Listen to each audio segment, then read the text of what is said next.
Bonjour, je suis Jean-Pierre Durette, en direct de Sudbury, Ontario. Je suis directeur d'école et des services pédagogiques et je suis à la retraite depuis 2 ans et quelques.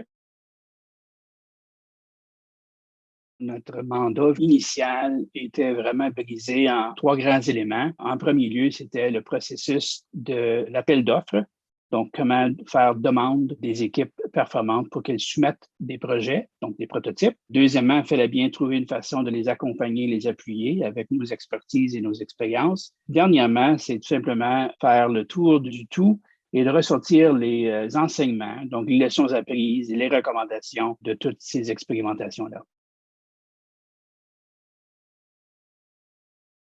Les découvertes ou les constats principaux que nous avons ressortis jusqu'à présent, c'est qu'il y a eu des belles découvertes, des belles initiatives. Donc, il y a des idées très novatrices qui ont été proposées. Il y a eu beaucoup de consultations avec les gens sur le terrain. Personnellement, je trouve ça super intéressant et très signifiant pour concevoir quelque chose qui va répondre à un besoin pour le maintenant et pour le futur aussi. Il y a une combinaison aussi, je trouve, de l'utilisation de l'hybride ainsi que l'appui personnel qui, selon moi, une force des divers prototypes qui ont été avancés. Cette combinaison-là connaît bien un haut degré de succès pour venir en compte à répondre aux besoins anticipés.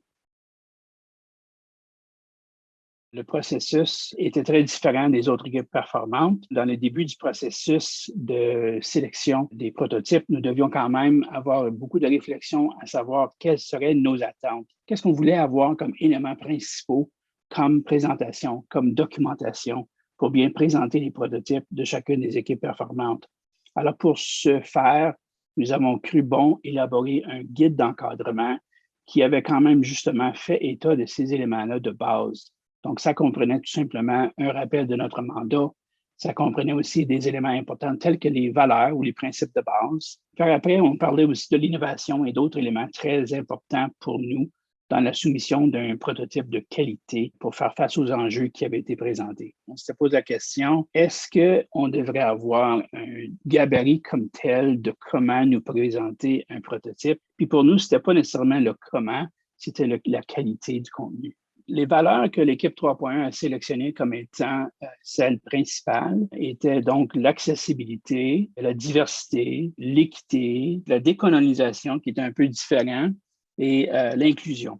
Suite à nos entrevues que nous avons faites avec les différentes équipes performantes, on a vu que les valeurs étaient déjà intégrées à leur réflexion de leurs équipes. Donc, les éléments étaient peut-être déjà pris en considération. Donc, c'était quand même réconfortant. Les équipes ont bien réagi aux valeurs qui ont été présentées. Le design thinking était certainement quelque chose qui était quand même plus évident, surtout dans les débuts du lancement de notre équipe. Beaucoup de questionnements, de temps à réfléchir. La création des personnages, c'était du nouveau, je pense, pour tous les membres de notre équipe. La gestion agile, on s'en est servi surtout dans le début, dans l'évolution de nos documents que nous avons produits. Mais quand on a transféré vers la composante de l'accompagnement des équipes, c'était beaucoup moins évident pour nous. Nos perspectives sont très différentes que des équipes performantes avec un prototype précis. Nous n'avions pas un seul prototype à faire avancer, mais notre rôle était vraiment beaucoup plus de lancer des défis, des réflexions, des challenges aux équipes performantes dans l'évolution de leurs différentes étapes de plan d'action. Ça a facilité définitivement les rencontres et la collaboration virtuelle avec divers membres. C'était définitivement une plateforme et un environnement très nouveau pour certains de nos membres.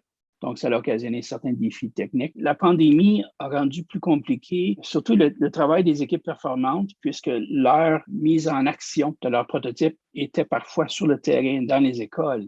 C'est certain que la technologie a ses pour et ses contre. Le fait d'avoir un projet sur une base pan-canadienne, on pense au fuseau horaire. Donc, déjà, la plateforme permet à des gens d'un peu partout au pays de se rencontrer virtuellement, d'avancer la réflexion, les discussions, la production de différentes étapes dans leur réflexion et leur plan d'action. Mais c'est clair que la touche personnelle, humaine, rend le résultat beaucoup plus fort, beaucoup plus durable et beaucoup plus intéressant. Cependant, il faut quand même admettre qu'aujourd'hui, l'éducation dépend de la technologie. Tout projet éducatif dépend de l'utilisation d'une technologie pour justement en ressortir les bénéfices. C'est la réalité des choses, de la logistique. Il y a des gens qui ont différents horaires et calendriers de travail. Donc, c'est clair qu'il y a eu des pertes d'énergie, des pertes de momentum à certains moments donnés. Donc, ça crée une certaine préoccupation pour toutes les équipes parce que tu vois le temps avancer et le progrès n'est peut-être pas à la hauteur de ce qui serait espéré. Ça a pris plus de temps à réaliser certaines étapes au courant de notre analyse et de notre consultation et de faire des retours aux différentes équipes. Et ce qui complique pour nous, c'est travailler avec des équipes à l'extérieur, donc avec 3, 4, 5 ou 6 membres de différents endroits du pays, trouver un temps commun. Il y a beaucoup de logistique impliquée et tout ça, ça prend du temps. Donc, je pense que c'était le plus grand défi au niveau du cheminement que nous, on a eu au courant du projet. Lorsque nous avons vu les diverses présentations des équipes, où il y a eu beaucoup de réflexions, il y a eu beaucoup d'innovations, d'idées qui étaient vraiment inspirantes, qui nous donnaient beaucoup d'espoir, qu'il y a des idées à quelque part, que des fois, il faut juste les mousser un petit peu, il faut se re-questionner, il faut se retrousser les manches, mais qu'en bout de ligne, tous les indices sont là que les divers prototypes vont vraiment avoir des effets positifs sur l'éducation de langue française, l'éducation artistique en langue française au Canada. Donc, pour moi, c'est important pour faire avancer tous les efforts de la construction identitaire, de la transmission de la culture et la langue partout au pays. Bravo, chapeau à toutes les équipes et leur beau travail qui a bien entamé cette première phase.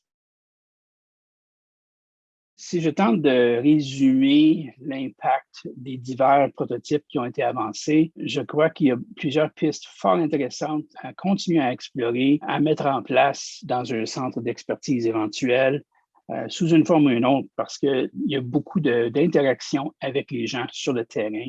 Donc, dès la faculté, la formation initiale, des mécanismes et des ressources pour appuyer le personnel enseignant pour continuer l'évolution de l'éducation des arts en français au Canada. Il y a certains prototypes, il y a des coûts qui sont rattachés, il y a des défis au niveau de ressources humaines, mais je pense qu'il faut avoir un bon dialogue pour regarder qu'est-ce qui est faisable, qu'est-ce qui est pratique, qu'est-ce qui est plus important à considérer. Ceci dit, si je pense à l'avenir du projet, je crois sincèrement qu'il y a énormément de leçons super intéressantes qui sont ressorties de la première phase. Il y a des excellentes pistes à explorer. Il y a une volonté aussi sur le terrain de continuer le dialogue, de regarder qu'est-ce qui est nécessaire pour travailler vers le recrutement et la rétention de personnel enseignants, en particulier en français, pour l'éducation artistique. Donc, je pense que c'est les différents éléments qui ont évolué. Je pense que ce sont vraiment des excellents piliers sur lesquels pourraient se fonder les prochaines étapes pour la mise sur pied d'un centre d'excellence.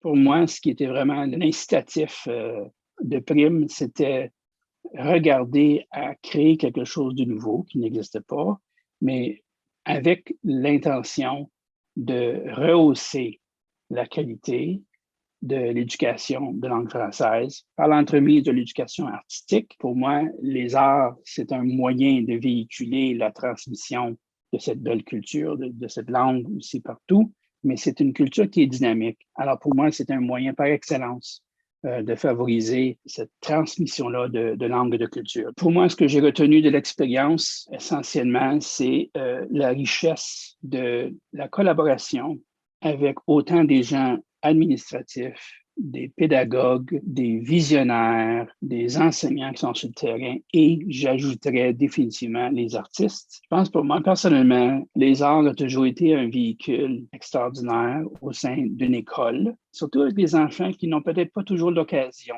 de vivre en français, autant qu'on le voudrait, mais de faire vivre cette culture-là par des moyens vraiment forts, avec des expériences artistiques. Donc, pour moi, c'est l'influence que je vois, c'est l'influence que j'ai vue, que j'ai maintenue, parce que je pense que ça contribue à la fierté de qui nous sommes, donc notre identité comme francophones au Canada.